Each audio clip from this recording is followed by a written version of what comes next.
Hello, everybody. So, good evening, everybody, or good afternoon, or good morning, depending on wherever you are. We are streaming live now.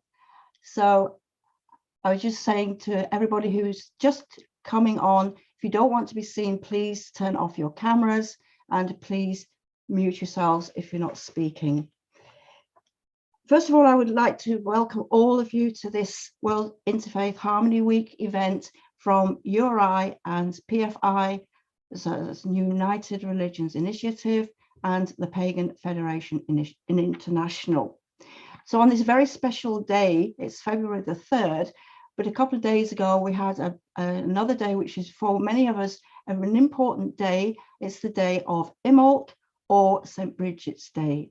And we're going to be hearing more about Imbolc and St. Bridget later. But first of all, I would like to introduce Caster Dib, who will be opening our wonderful event. So I would like to give the floor to Caster Dib. Go ahead, please. Thank you, Morgana, and good evening, friends, and good morning and good afternoon, as she already said, that wherever you are and whatever is applicable to you.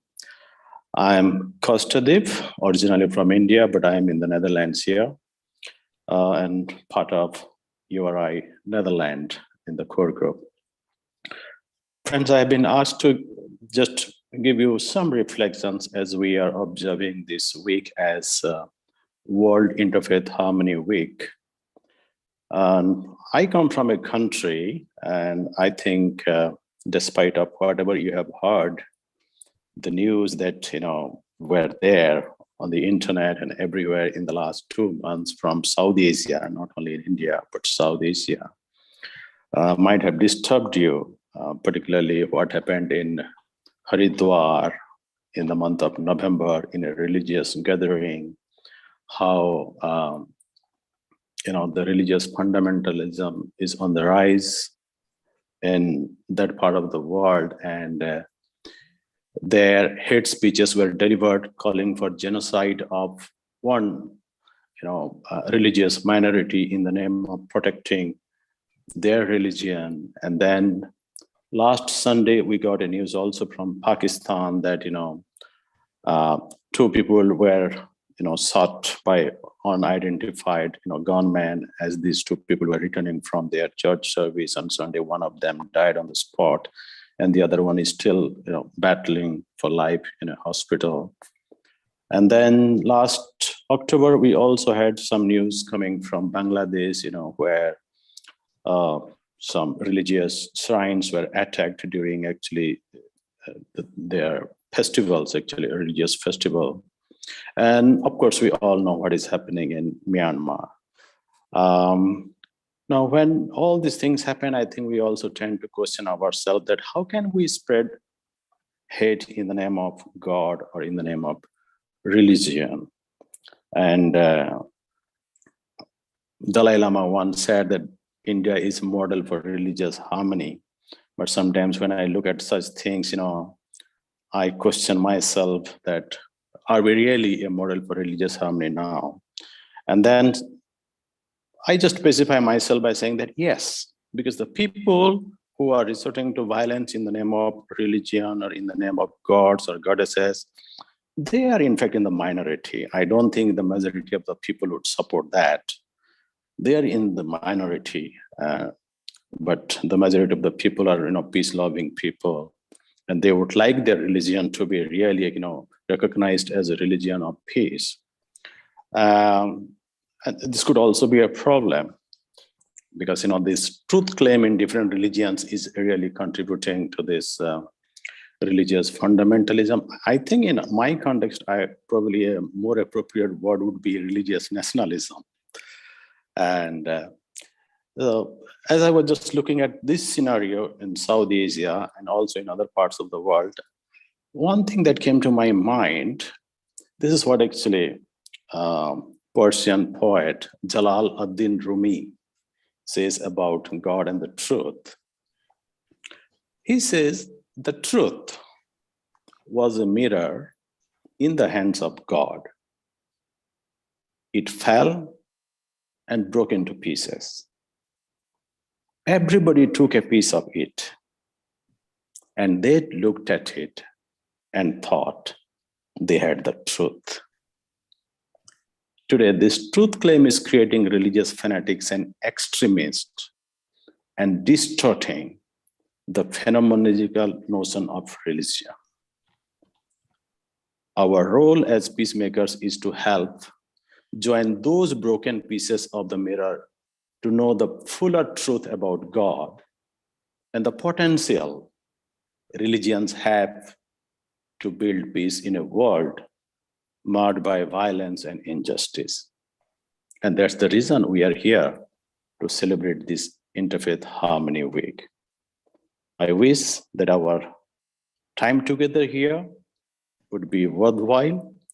And as we are looking forward to listening to Sande, who will just, maybe provoke us and also, inspire us with her thoughts and words to be real peacemakers in our own context, wherever we are. So welcome you all, and may God bless all of us with peace. Thank you, Castor.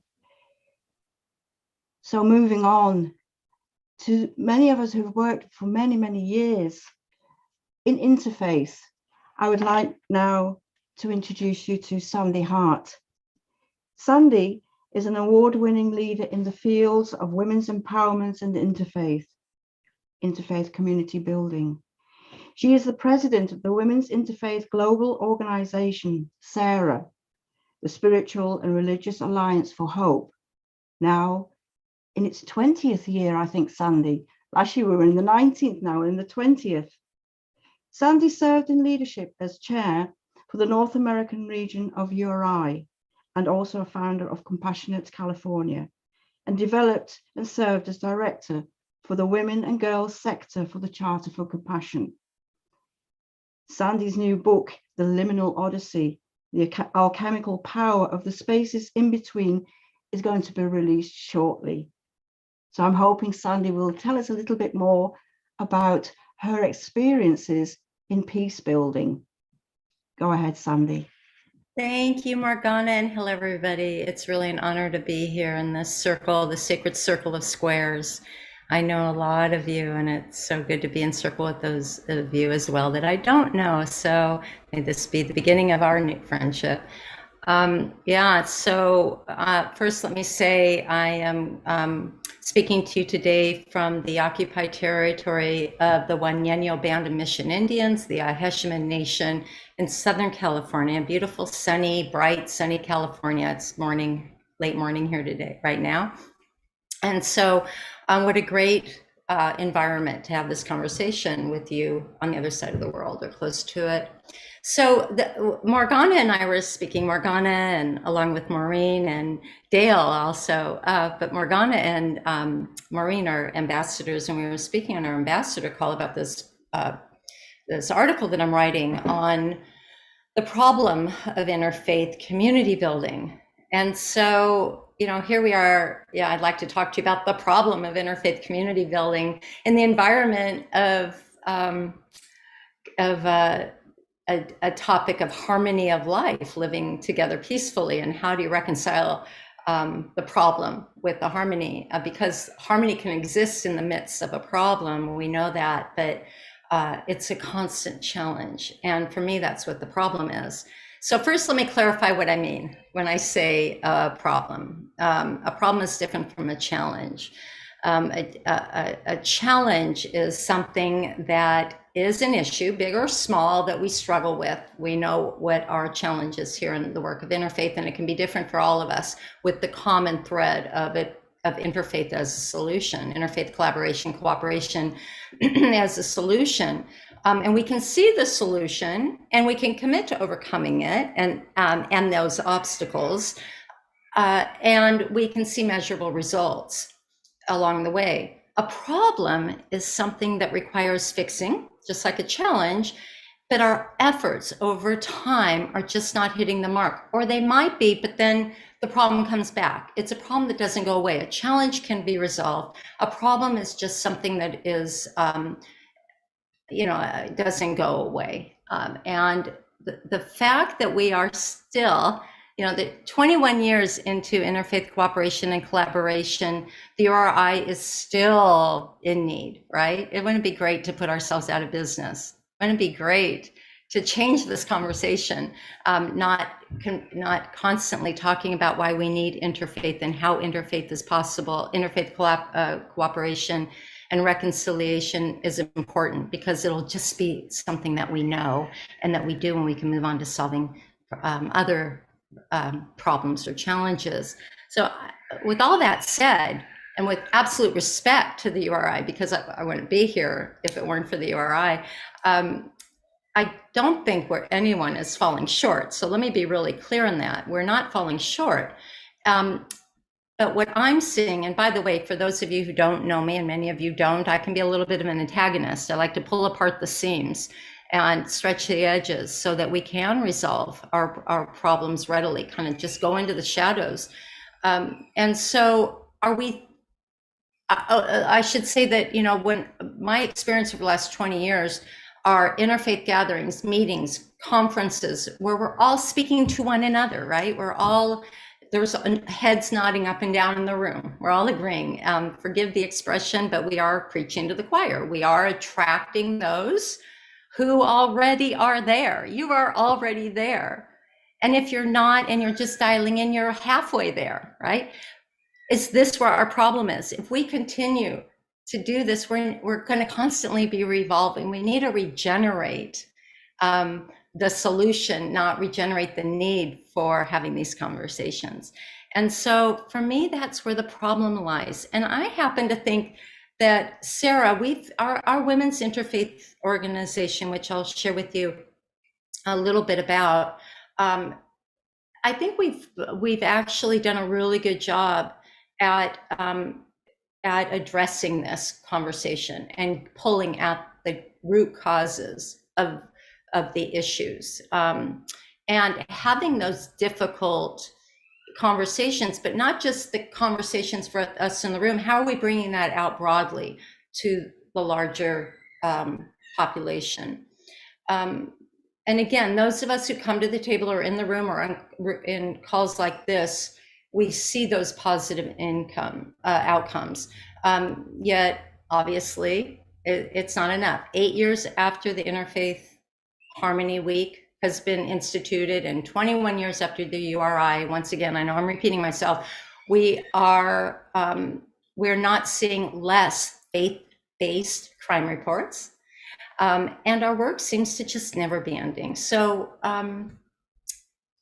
we know that our work is noble and it's critical and it's important, but how do we stretch those edges? And this is why I want to share with you a little bit about S.A.R.A.H and how we have done that. I think we've done a pretty good job at that, and our work is not done yet. We're still doing that, but we're starting to hit the mark.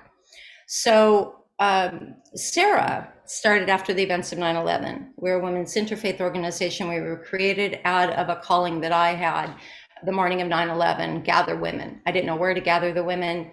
I found myself in some community-based living room dialogues put on by the Human Relations Commission, and there I found the women. And I'm going to share with you the power of dialogue. We know that dialogue is important. I think we're all here to agree upon that. But I want to share with you one kind of magical experience that happened at our very first S.A.R.A.H meeting, and how that kind of catapulted us into stretching those edges. The topic of our very first meeting was to get to know one another. Most of us didn't know one another in the room, but we were diverse. That much we did know in religion, in our religious traditions. And as we were going around the room, we were to share not only our name and our faith, but also what women in our faith do we emulate? Do we aspire to? Do we consider as a model? Because you get to know a lot about somebody by who they admire. And it's also a way of learning about one another's faith and kind of where they are. And so as we're going around the room, we're coming to Dasi, and Dasi is Israeli. And Dasi is sitting next to Gada, who is Lebanese. And they did not know one another. But as Dasi is starting to share about her mother was this she emulates, and who brought her these rich Jewish values and told her this beautiful, you know, always would comfort her with this beautiful story, you know, this beautiful fable. I noticed that Gada's body language tightened up and her knees started pointing in a different direction and her arms were crossed. And then all of a sudden I could see her jaw tightening. And I'm watching all of this while Gada is weeping and telling the story of her mother. Gada gets up and runs out of the room and we're all kind of like, oh dear, what's going on? She comes back quickly with some tissue and she's wiping her tears. And we get to Gada. It's now Gada's turn to share. And Gada shared about her mother. And Gada shared that her mother was also this model for her.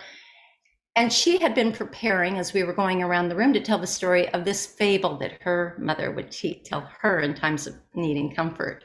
And it was the same one or similar enough to the one Dasi was telling. So right then, now, mind you, we later found out that Gada and Dasi were both in Lebanon during a Lebanese an Israeli conflict, and Gada, we found out, was in a tank that was driving through Gada's town. So Gada, you can understand those walls, why they couldn't see the humanity in one another, right? Because they were literally in war together, literally probably in block, if not right under each other's noses. Yet here Gada later would explain that that wall came down, but it didn't come down completely. But now she could at least look over the wall and see the humanity of Dasi and vice versa. So at our very first meeting, we thought, okay, we better continue these meetings, right? This is important stuff. And we did, but it didn't take long for us to realize, you know, we were meeting every single month and we still do. It didn't take us very long to realize that while dialogue is necessary, action was essential. We just instinctively knew, maybe because this is something that women do, you know, we immediately jump in with our hands if it means even retrieving a gross toy, favorite toy out of a garbage disposal. You know, women will do what you have to do to solve a problem to protect your children. And we were discovering that kind of same energy that was happening for our community. We were totally accepting the responsibility to be on the front lines as the mothers of the community, just saying, oh no, mothers got this. And we're here to set the example. We showed up with candles at candlelight visuals.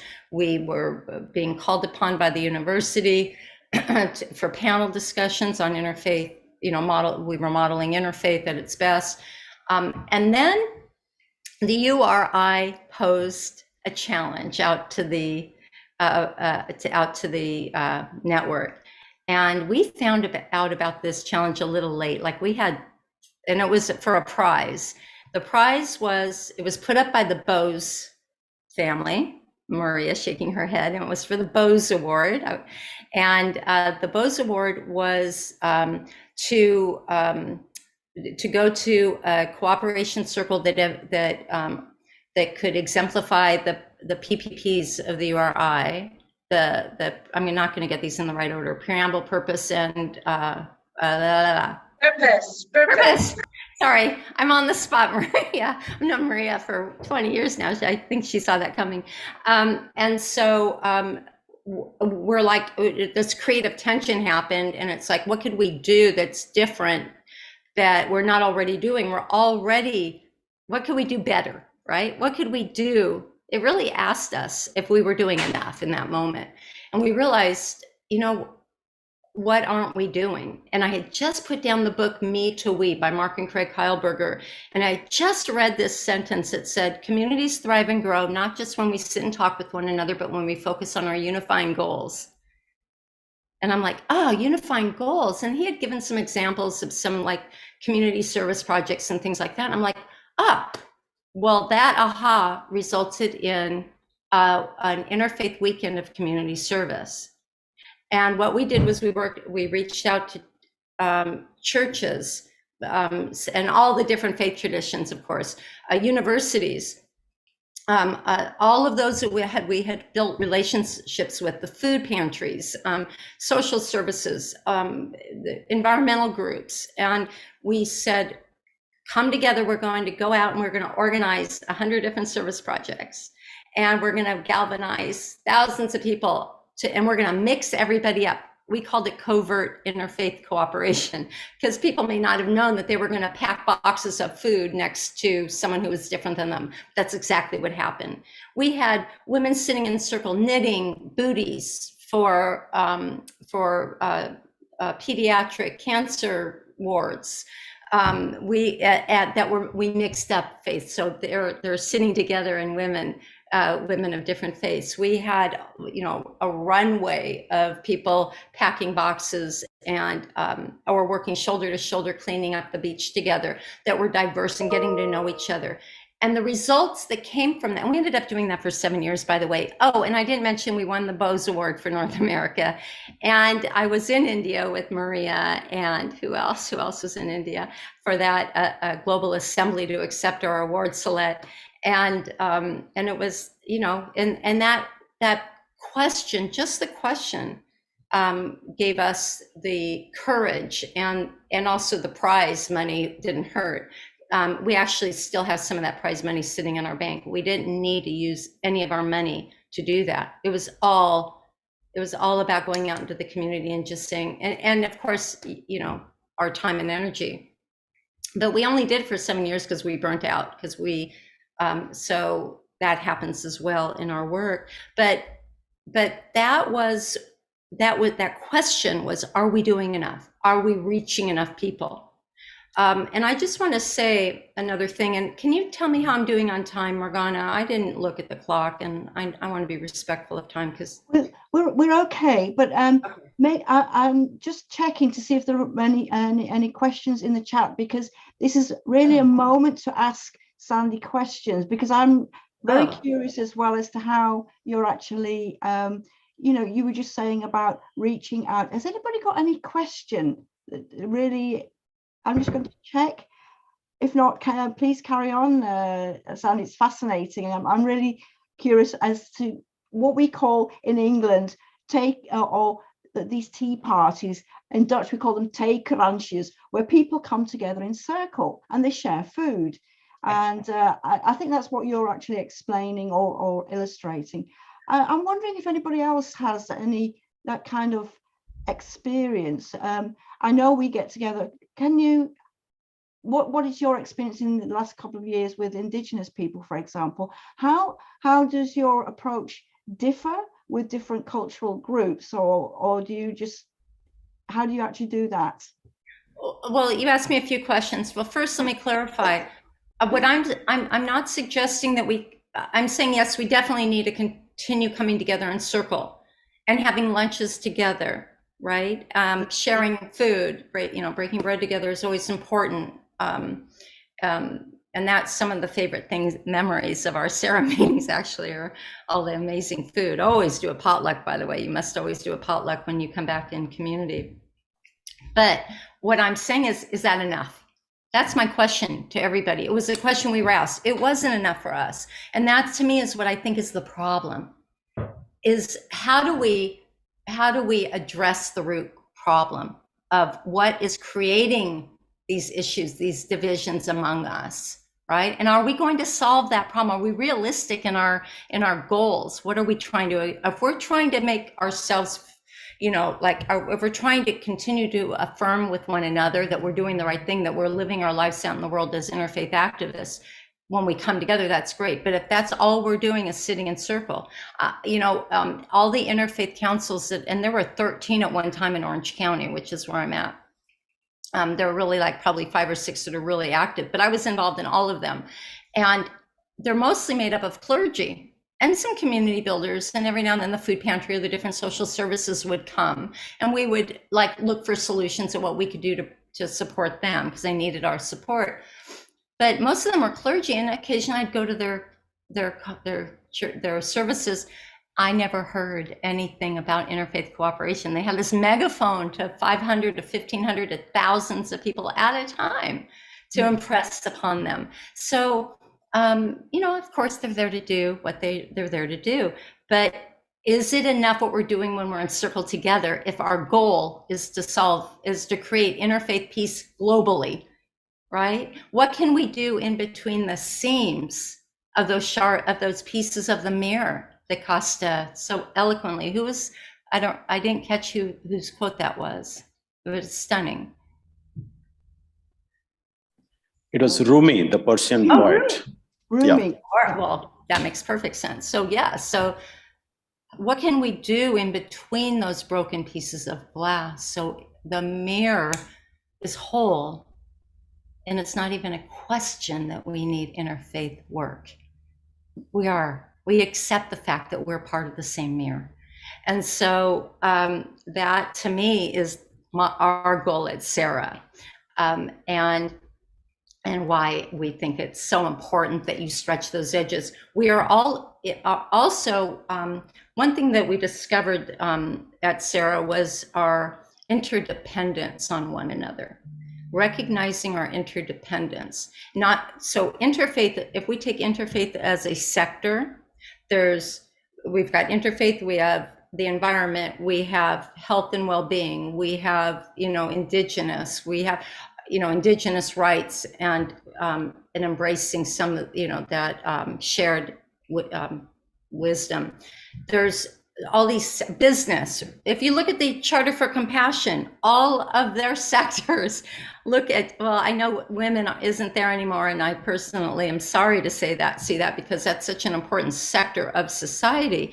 But if you look at all of these sectors, education, how are we working together? We're all interdependent. Are we seeing that what we do for the environment is not always helpful to the business sector, and what the business sector is doing is often not very helpful to the environment and to women's rights or to the economic the systems. So how are we working interdependently as well? Are we locking arms with organizations that don't look like us and finding common, like, what can we do together? Are we bringing our programs into businesses? Are human resources having interfaith spaces in their company to create, peace? Where can we have the greatest impact is what I'm trying to say. That's a challenge. It certainly is a challenge. Not a problem. Donna's just mentioned from Charter for Compassion. She says that women and girls still exist, Sandy. So my apologies. I didn't see it there. I saw something. I heard otherwise. That's the whole point of coming together in community, of course, because so often we forget the work that people have done years and years ago, and then our paths cross again. And I think this is one of the nice things about the internet, that we are actually, one of the sort of side things about the pandemic has been the fact that we are online a lot more, and we do come together in a very different way in the recent couple of years.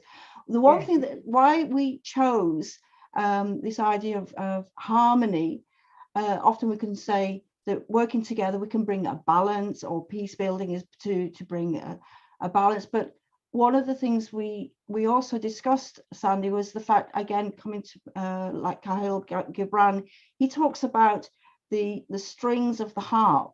And when the harp is played, you're actually hearing the interval. So the two strings create a harmony, but it's actually just like we were just saying, hearing between the strings, hearing between the lines. When we're listening to people as well, we often listen and have a different message. And I think this is one of the things that we tried at the Parliament of World Religions. We had a panel about working towards a universal language.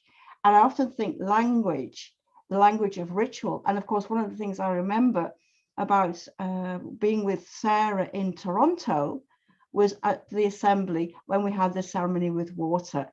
So there are many things, again, we do, but we're sharing, but it's also recognizing not just the connectedness, but the ripples. When music, it's a resonance. And if we're open to those waves, if we're open to those waves of sound, but even the air we breathe, then you realize then that it's not just a question of balance, but it is actually working in harmony. So Sarah and Sandy and I and many other people here, I think for all of us, it's so important that we are aware of each other. We can have differences, of opinion, but the important thing is to work in harmony. So thank you, Sandy, for again, pointing out the challenge we're facing and the way we can work together.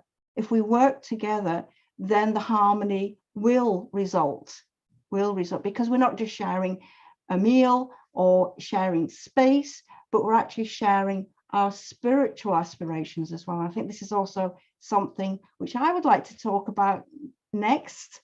So thank you very much, Sande. Well, I want to move on. I do have something to show oh, you yes, real you quick. Did. Sorry. I think it's important to do that. And I want to answer your question about Indigenous, but allow me to say, I don't disagree with you at all. I completely, 100%. How do we get that to the masses?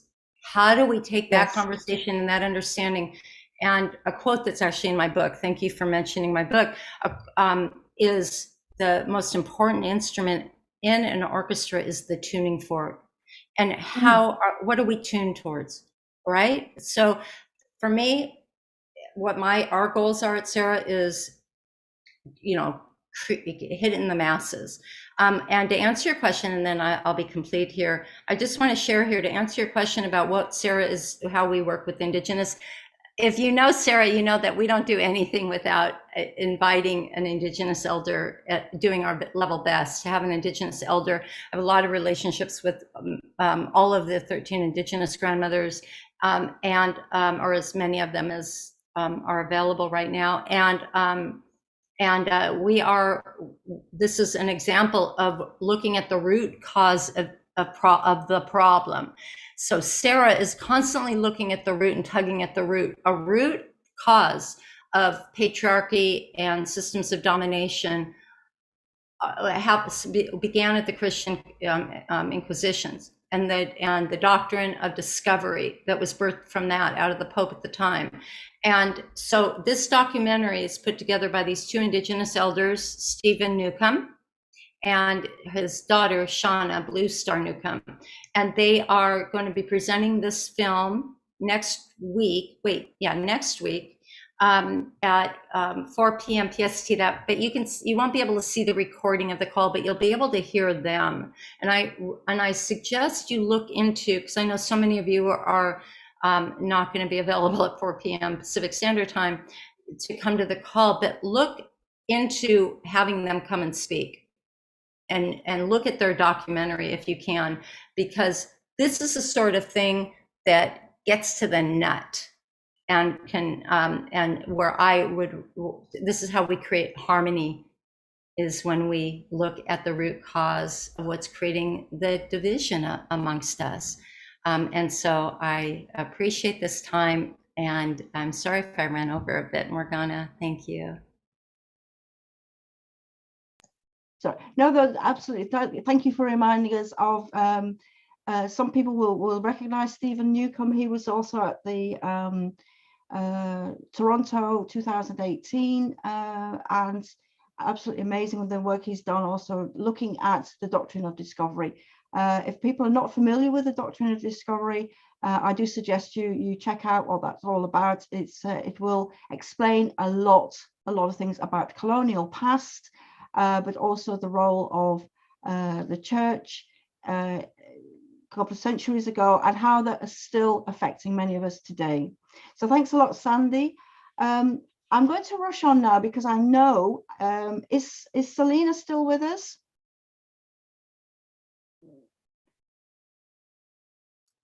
Yes, I'm here. Okay, what I'm going to do, Selena, I'm going to invite you to, because I know you're also involved in other World Interfaith Harmony Week events, and I really wanted to invite Selena because I know her love for Bridget. I've been at some of her Bridget healings in America at PantheaCon and also at the Parliament of World Religions. And I said, I'm going to be giving a talk about a presentation about Bridget as being one of the goddesses who has been really a successful example of working in harmony. Selena, I would like you to, why is Bridget so important to you? I've been working with Bridget pretty much throughout my ministerial life. And I work with her not only in her ancient Celtic religious form, pre-Christian, but as a Christian saint. And I also work with her in what I call the all Bridget form. I think it's fabulous that World Interfaith Harmony Week begins on February 1st every year, because in the Northern Hemisphere, this coincides with St. Bridget's Day, which is not only honored by a number of people who are Roman Catholic, but Anglican or Episcopal, and even some of the Orthodox Christian churches. It's a holiday also sacred to people who are reviving ancient nature wisdom traditions. People who are Druids and Wiccans and pagans, some heathens, even though that's rooted more in Germanic and Nordic traditions, are also celebrating at this time. And I see Bridget as pagan goddess, Bridget as Christian saint, and Bridget as a multicultural, international, multilingual, interreligious icon, as being an example of how we can bring diversity together and achieve positive things. In Ireland, St. Bridget's Day is a national holiday beginning in 2023.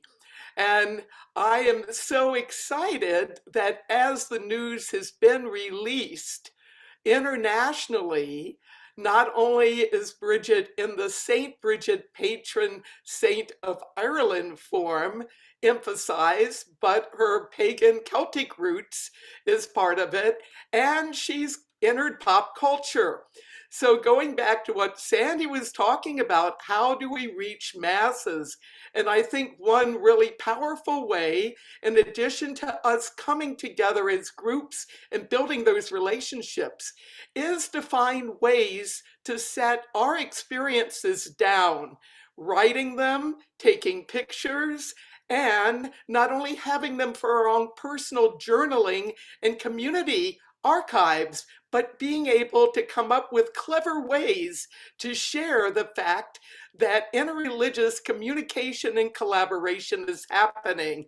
And I do think being able to share web addresses and photographs, prayers, do interreligious liturgies, invite people to come together. And yes, the social piece is important, but having an interreligious dimension to liturgical expression, not just at this week, February 1st through 7th every year, but those of us who are facilitating religious communities. I'm senior minister of Circle Sanctuary, which is a nature spirituality church headquartered in southwestern Wisconsin, USA. Not only having it within our own communities, but finding ways to be able to share that internationally. And I'm so glad that I was able to juggle my schedule together and be with all of you. Yes, World Interfaith Harmony Week is fabulous, and I have 5 more things to go to this afternoon. I have a Bridget cross that we fashioned at one of our festivals in the past, and a Bridget blessing. Bridget peace upon us, Bridget peace within us, Bridget peace around us, Bridget peace, inner peace, world peace. And whether you have encountered Bridget before or not, I invite you to share your experience with this international, interreligious gathering with others. Yes, there's a YouTube being made of it. So bring it back to our own social and spiritual communities. Share it on the web. I think there's many opportunities to use cyberspace as a way to amplify the interreligious work that we're doing. We want to build more collaboration, but we need to have the education that interreligious dialogue and cooperation happening. And we don't have a huge media company that makes sure that we're on the evening news of all the world's media sources. So those of us who are engaged in this work, I invite to consider ways that you can share this more widely outside of the community where you're at, and to use hashtags on social media, and to visit others who are doing this work. I really do think social media can be a way that we can boost the signal of interreligious convergence and collaboration, and it's really needed in these complicated times. Thank you so much for giving me an opportunity to share some ideas and experiences with you. I have an image of Bridget that has her Christian, her pagan, and her all Bridget pop culture dimensions woven together. Sacred fire, sacred water, and this sacred time. So bright Bridget blessings and many thanks. And may we all be able to find ways to share our story of being together today, of participating in the United Nations World Interfaith Harmony Week. Share it more widely. That will help build momentum and boost our signal. So thank you ever so much, Selena. I hope you stay around. I'm going to give a little short PowerPoint presentation, and please be welcome to join in with a couple of your comments as well. I'm going to start sharing my screen. Where are we? Oh, hang on.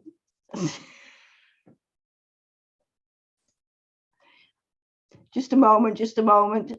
I've got a couple of technical, I'm multitasking here. It's really bizarre. It's really bizarre. There we go. That's more like it. That's more like it. So I'm full of Selena's energy. Selena's energy always really gets me really so excited. But here, I'd like to give you a little bit of background about Bridget. In harmony with spiritual traditions, Bridget and the festival of Imbolc. As we've just heard, February the 1st is St. Bridget's Day, but it's also our festival of Imbolc. So Imbolc is an important festival in the pagan calendar, and again, St. Bridget's Day. It's a Gaelic traditional festival held on the 1st of February, which is halfway between winter solstice and spring equinox. This is actually midwinter, although it is sometimes seen as the beginning of spring or the promise of spring. There we see the Bridget crosses, and the first flowers we often associate with Imbolc, snowdrops. In Western and Central Europe, one of the first flowers we see is the snowdrop. Around the 1st of February, the snowdrop flower breaks through the crust of the snow and blooms, bringing hope for new life and new beginnings in the spring. Historically, the snowdrop has been associated with Bridget, the Celtic triple goddess of inspiration, purification, and renewal. The tale, The Wooing of Emer, which survives in the 10th century version, names Imbolc as one of the 4 Gaelic seasonal festivals and says when the ewes are milked at spring's beginning. This is actually one of the meanings of the word Imbolc. It also means in the belly of the mother, because the seeds of spring are beginning to stir in the belly of Mother Earth. The term oimelc means ewes milk. Around this time of year, many herd animals give birth to their first offspring of the year or are heavily pregnant. As a result, they are producing milk. This creation of life's milk is part of the symbolic hope for spring. Bridget is known as a patroness of farm work and cattle, and the protector of the household from fire and calamity. To this day, one of her common names is Foster Mother of Christ. St. Bridget was said to be the daughter of Dubthag, a druid who brought her from Ireland to be raised on the Isle of Iona, sometimes called the Druids' Isle. But I'm jumping a little bit ahead of my story about Bridget. So who is Bridget? Bridget is the daughter of the Dagda, one of the more universal deities of the pagan Gaelic world. Her name means exalted one. She appears in Irish mythology as a member of the Tuatha De Danann, the daughter of the Dagda and wife of Bres, with whom she had a son called Werdin. She is associated with wisdom, poetry, healing, protection, blacksmithing, and domesticated animals. She is a deity who is adored, but she also appears as often we see sisters, as we see with Juno, for example, Hestia. Bridget has the sister of the healer and Bridget the smith. This again suggests that she was probably a triple deity, and she's probably related to the British goddess of the time of the Roman occupation, Brigantia. And remember, the soldiers of Brigantia are called the brigands, and possibly also from Bridget, her warriors, her protectors were also called brigands. St. Bridget shares many of the goddess's attributes, and her feast day, 1st of February, was originally a pagan festival. Commentators have long asserted that her persona is based on the cult of the pre-Christian goddess Bridget. It has thus been argued that the saint is a Christianization of the goddess, and this we see in a wonderful form of syncretism. In 1983, at Imolc, the Daughters of the Flame lit a fire in honor of the goddess Bridget, Bridget of the eternal flame, the sacred flame which had always was shining at the shrine at Kildare and was never allowed to go out. But in 1993, the Daughters of the Flame decided to come together, and today they are still guarding the flame of Bridget, sacred flame of Kildare at Salisbury today. Bridget, you were a woman of peace. You brought harmony where there was conflict. You brought light to the darkness. You brought hope to the downcast. May the mantle of your peace cover those who are troubled and anxious, and may peace be firmly rooted in our hearts and in our world. Inspire us to act justly and to reverence all God has made. Bridget, you were a voice for the wounded and the weary. Strengthen what is weak within us. Calm us into a quietness that heals and listens. May we grow each day into greater wholeness in mind, body, and spirit.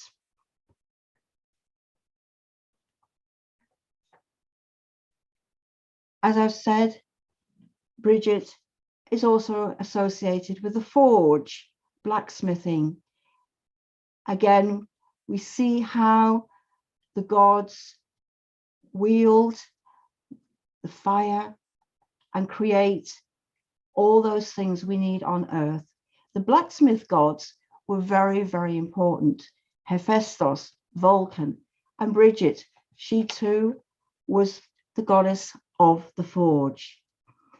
Sometimes when we're really, really very despairing, we can offer a prayer to Bridget. I'd like you now to close your eyes and look at Bridget, the exalted one. Bridget, I seek you, Lady of the Well, the forge and the green earth. I seek you. Warm my heart with your perpetual flame. Heal my wounds with your gentle waters. Cradle me in your mantle when I can walk no more. Bridget, I seek you.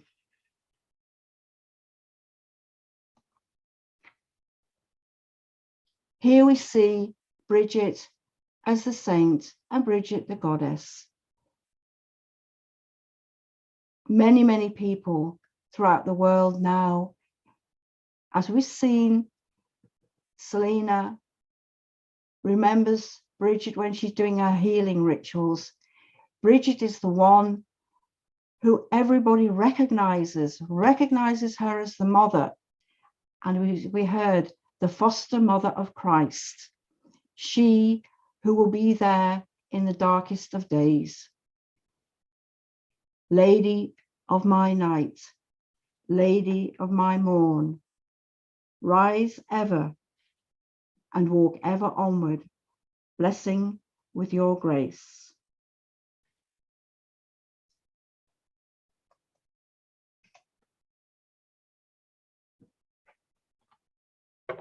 These are some of the references I've used. I can give these references later after the meeting if anybody is interested, but please go and visit Circle Sanctuary, where Selena has also got a lot of information about Bridget and how we can share Bridget's healing powers.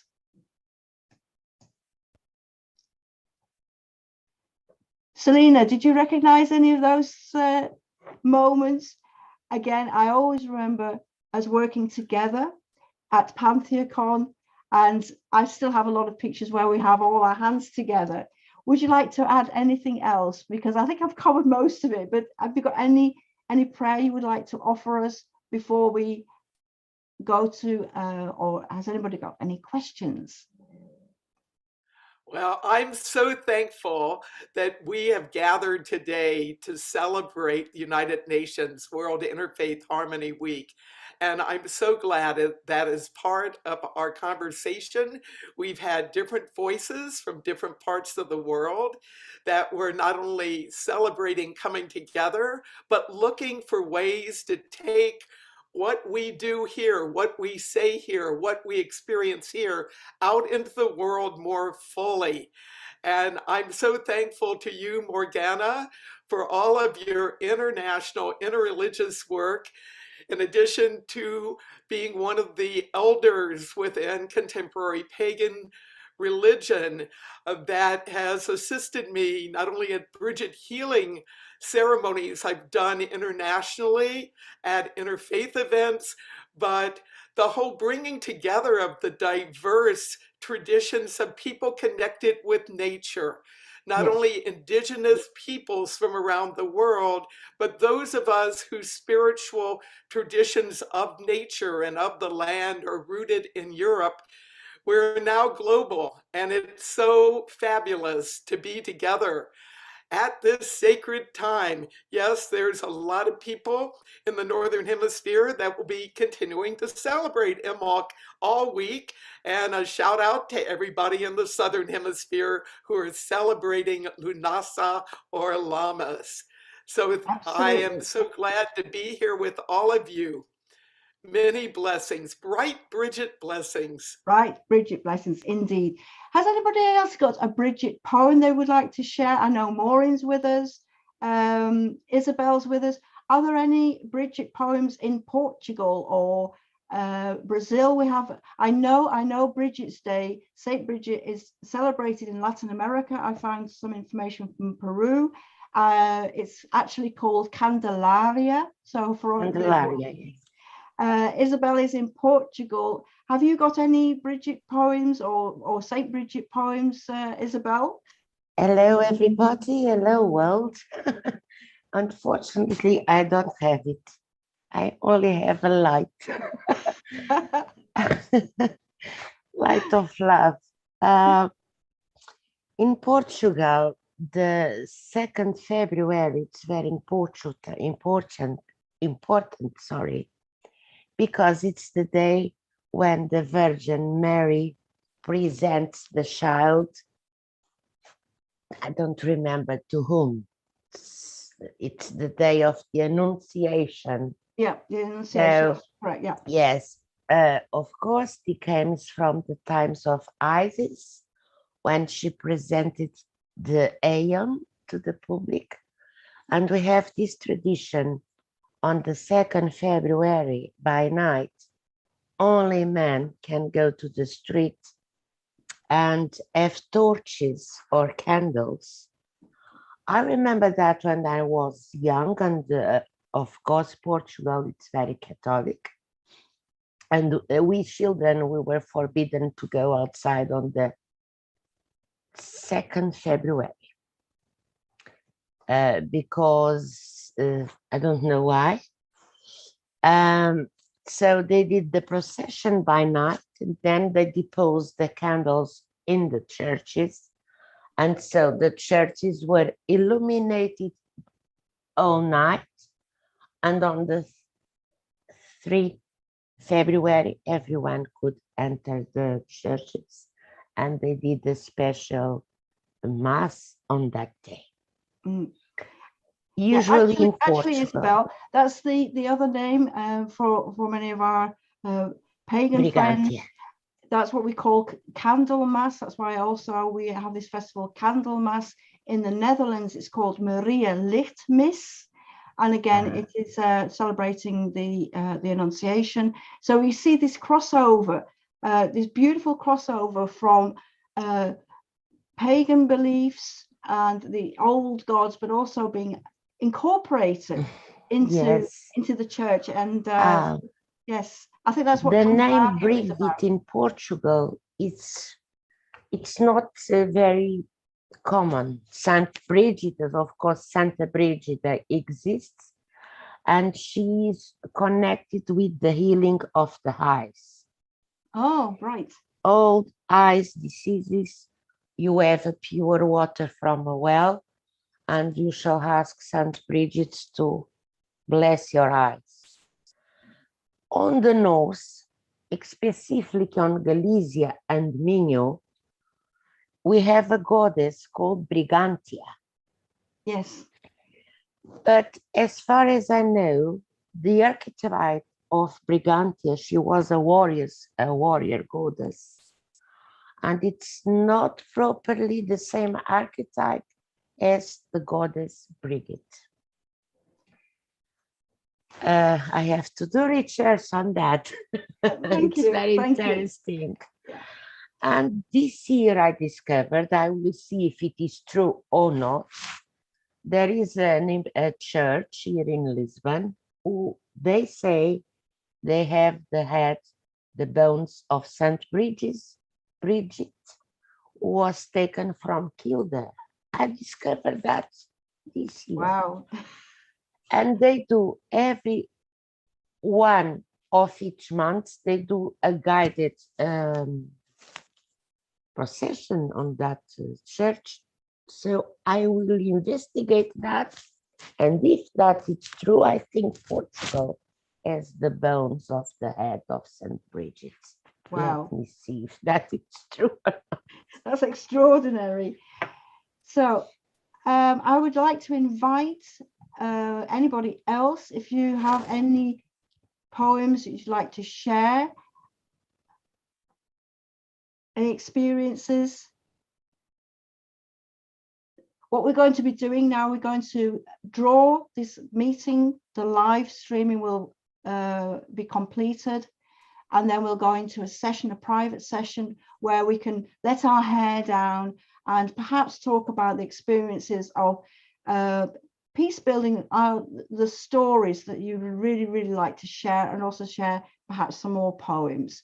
So I'd like to hand over is there anybody who would like to share something, a poem for February, even a spring poem? We should have more of our poetry sharing circles. I think you're all very shy, but you shouldn't be shy. Actually, what PFI have been doing, I was just going to explain. PFI has actually been doing what we call Round the Fire, and every 6 weeks we have a gathering when we're celebrating the seasonal festivals. Ufas, you would like to say something? Please go ahead. Yeah, actually, I have a question. Like, I didn't get like the significance of the Bridget cross. If Oh, it the like, Bridget cross. Oh my goodness. Oh my goodness. The Bridget cross. Is Yiska here? Is Yiska still with us? I am. Yes, there you go. Now, Yiska can tell you exactly about the Bridget's cross. And after this meeting, you know, the live streaming, maybe we can actually learn how to make a Bridget's cross. So, but Yiska, just can you explain what the significance is?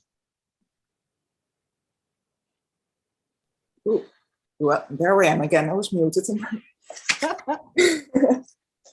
Well, yes, the British cross, it's a very ancient symbol, and we see it as a solar wheel. And it is also being found with different goddesses, also from before Christ, like other solar wheels or crosses that resemble the British cross. And we believe it is fertility, for one. It was made from the very last straw of the last harvest, or the first rushes to come up. So it was the fertility of the last harvest or the first green coming up in the new year. And then people made Bridget crosses, mostly in Ireland, but we also do. And the Bridget crosses were hung above doors and windows and in stables to protect the cattle and to protect your family and to ask for the blessing of Bridget, Saint Bridget. And the crosses were hung there for a year. And after that year, the crosses could stay up there and other crosses could be added, or they were taken down. And when they were taken down, it was important to give the cross back to nature. So you either bury it or you give it in the river, or you let it float away, or what I like is to burn them and use the ashes. In my Imbolc ritual, when in Imbolc rituals, I sow some seeds, and then I use the ashes of recommends or Imbolc process to ask for fertility. And it's not only the fertility.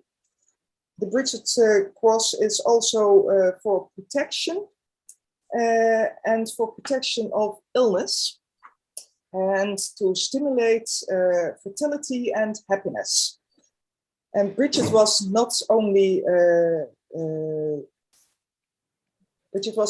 to protect the family and the home, but she was also a protector from illnesses, because she was the goddess of medicine and the goddess of herbal medicine and the goddess of midwives.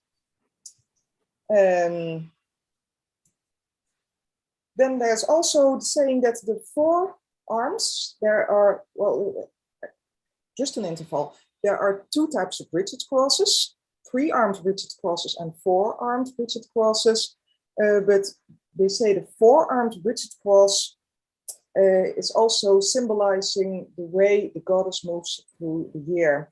Because in Imbolc, she's the baby being freshly born, spring coming, we see the first signs of spring.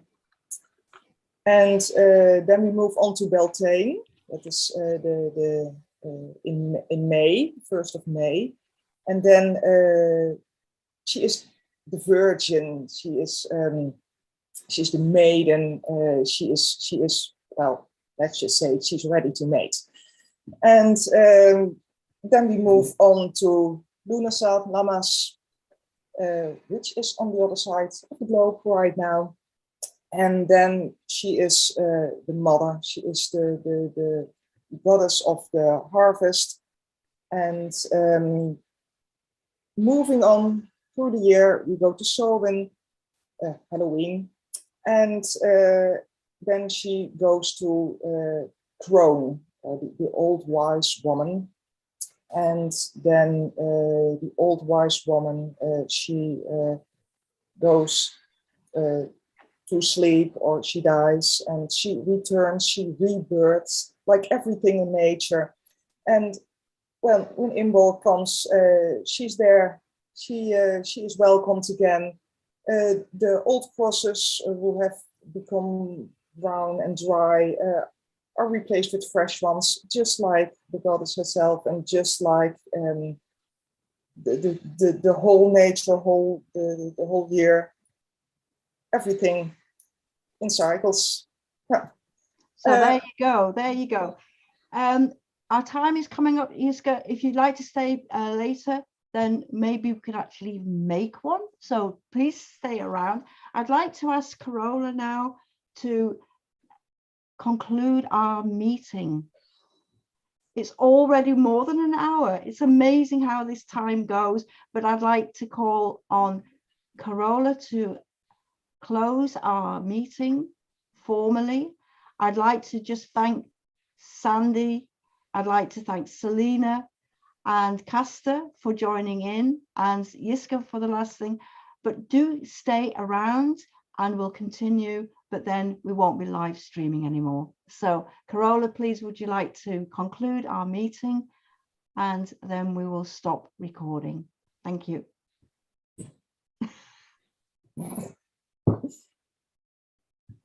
You're muted, Carola. Carola, you're muted. Unmute myself then. So on behalf of us all, thank you very much. Thank you, Morgana, for setting it all up. I know it was a lot of work. And thank you, Castor, for opening. It was wonderful to meet you, Selena, as well. And Sande for your work. Really great people. Nice to see people from all over the planet, especially for this week, the World Interfaith Harmony Week. And we're talking about harmony of life, living together peacefully. And when Morgana asked me to do this, I really had to think about what I wanted to say. I didn't really know the content of what we were going to do, but funnily enough, what I have put together fits totally with what we were saying. So it's very, what do you call that? Serendipity, I think. All right.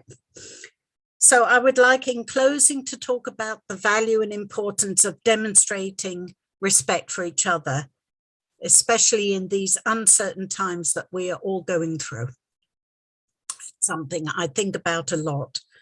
Worldviews and opinions, likes and dislikes, they can all vary, as there are a vast number of people on this planet living lives that are different to our own.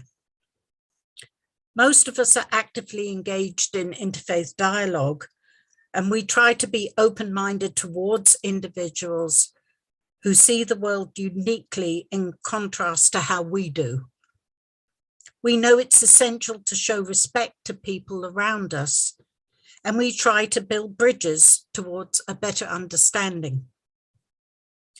That it is essential to be respectful towards others that we may not agree with fully, even though that it may require some work on ourselves.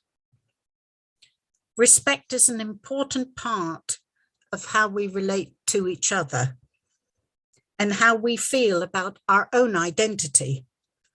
If we don't show consideration towards others, they will not respect us.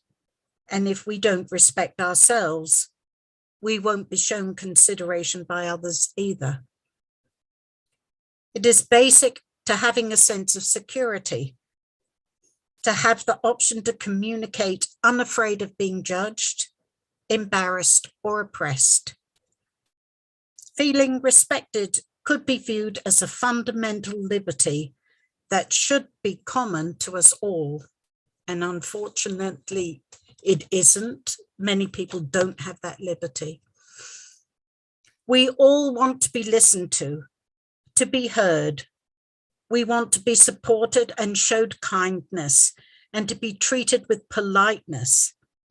That shows us that we matter and have a right to be. And I think that's a challenge also for us personally, to show that to people, even if we don't agree with them. I've been reading this book several times through, actually, and it's called We Are All Related, and it's lessons from Native American wisdom. So it's quotes from Native Americans from the last century before, talking about how they view things on different subjects. It's a beautiful book. And there was a very nice quote there from Black Elk, who is Sue. And it's from a book that he wrote called The Sacred Pipe. And I thought we were talking about peace builders. So this struck me as maybe being a very nice aligned with that. The first piece, which is the most important, is that which comes from within the souls of men when they realize their relationship, their oneness with the universe and all its powers. And when they realize that at the center of the universe dwells Wakantanka, that's the Great Spirit. And that this center is really everywhere. I thought this was very appropriate for the company today. It is within each of us. This is the real peace. And the others are but reflections of this. The second piece is that which is made between two individuals. And the third is that which is made between two nations. But above all, you should understand that there can never be peace between nations until there is first known the true peace, which as I have often said, is between the souls of men. I thought that was so simply put, but so something we can do something with. So that's the end of the quote. So discourtesy, which is becoming very apparent in all our societies, wherever we're living at the moment, it's really a big problem. So discourtesy towards another is so significant that it can prompt divisions and even violence, as we can too often see in the world today. This is a challenge towards ourselves, to be ever mindful of showing respect and kindness, and to listen to another so they feel heard and understood. From my own philosophy, I'm a Scientologist, I'm part of the URI, I wanted to share a quote from L. Ron Hubbard. My own philosophy is that one should share what wisdom he has. One should help others to help themselves. And one should keep going, despite heavy weather, for there is always calm ahead. Thank you.